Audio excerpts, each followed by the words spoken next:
This is my 2013 CRF250L Honda Dual Sport, and my last video where I showed you some of my mods and the trail kit that I like to carry. Just to go over them real fast, I have a lowering link on there, and I have a GPS, which I talked about how I wired in.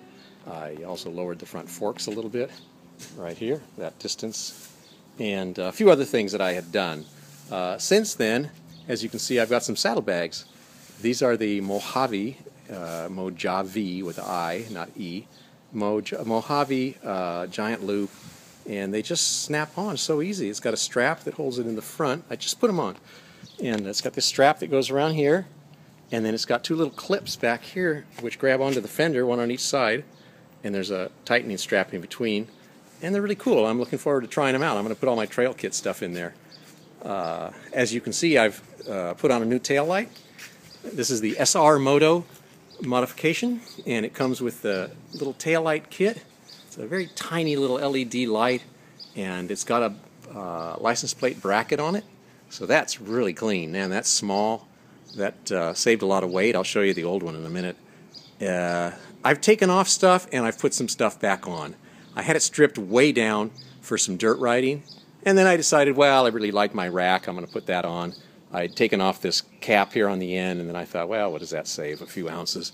I'd taken off these two of these plastic protectors, but of course I need them back on for the saddlebags. At least I think I do, because it got pretty hot with just the underlying one on there. It looked kind of cool with all black, but it's okay. Let's see, what else have I done since then?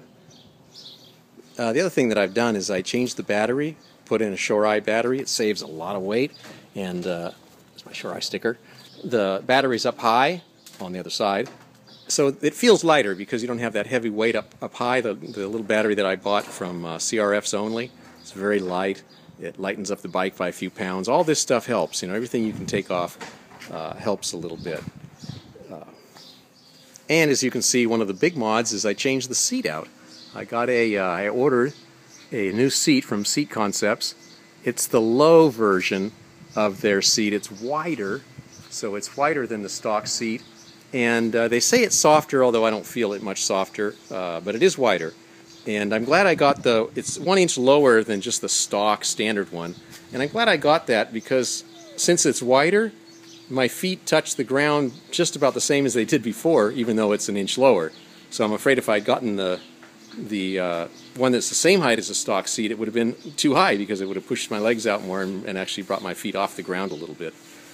Putting that on, they sell you just you can buy the whole thing, but I bought just the foam and this cover. The cover is like a non-slip, so it's got a real grippy texture on it. I think you can get it different ways. I'm not sure I like the grippy, but I'll probably get to like it after a while. Certainly for the dirt, it's going to be great.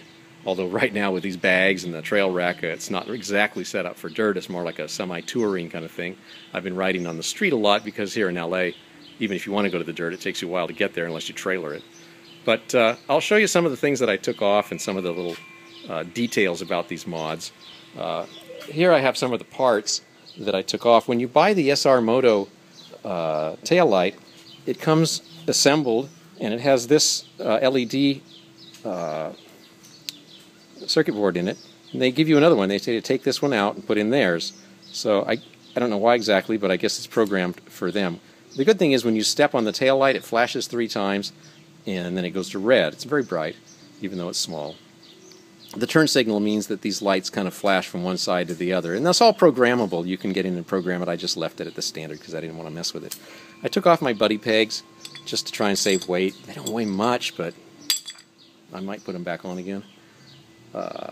Here's the tail light that I took off, and as you can see, it's quite substantial, and the big turn signals.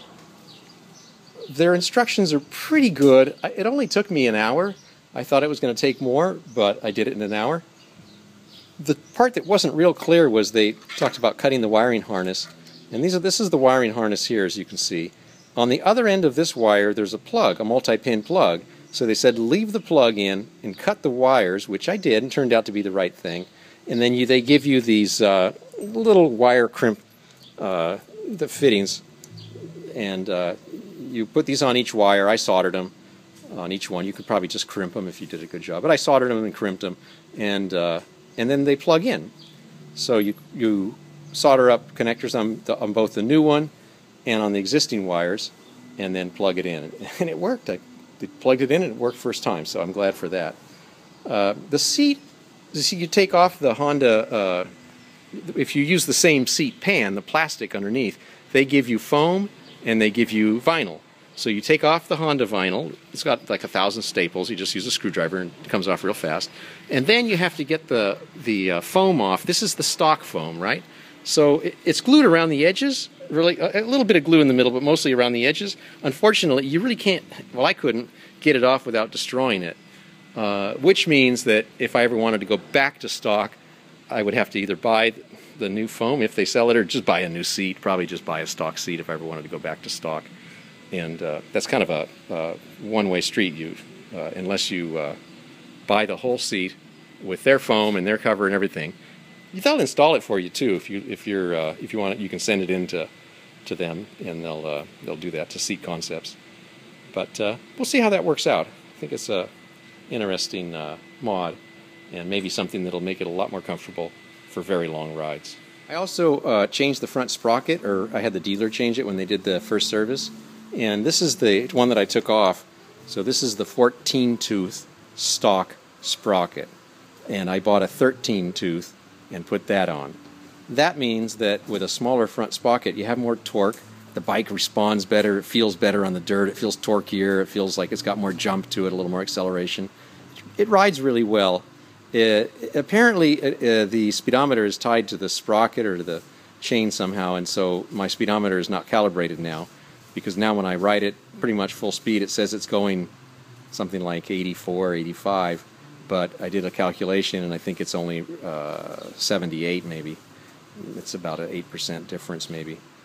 So anyway, that's a mod that was suggested. I tried it. So this is the tail light. It's not flashing right now. It looks like it is in the video because of the frame rate, but anyway, that's just the tail light. When you step on it, and I'll see if I can do that and still film. When you step on it, it flashes 3 times brightly, and then it stays on. There we go, now it's on. That looks great, that's really bright.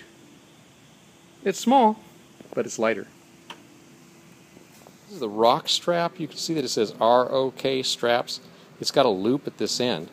So you take the loop, you feed it through itself, you pull it tight, and then the other end is exactly the same thing, except this end has the male connector on it. And this is really a good system. There we go. You feed it around your backpack, and then you pull on this. And when you pull on it, you're tightening up this tension. This elastic part has gotten tension on it. It's very thick, and it's much heavier and much more secure than, say, a bungee. Bungees are not good because they can come off and you can lose your bag, or they can get tangled. Worse, they can get tangled in your wheels. And that brings up another point that, for instance, these straps, if I was taking a trip, I would make sure that everything is secured. You don't want any loose straps that can get down and first of all, get in the way of things. But worse, get tangled up in the wheels or the chain or something. These Mojave bags are new, so I haven't trimmed off the extra strap. But as soon as I get this dialed in and get the length that I want, I'll trim these all off so that they're short and they can't get in the way of the wheel, get tangled up or anything. Got to be careful of that. And then everything on the pack, I would make sure that all these little straps, everything's secured and tied down. None of these things are loose and hanging there where they can get down into the wheel. So I just want to make sure that pack is really well secured on there.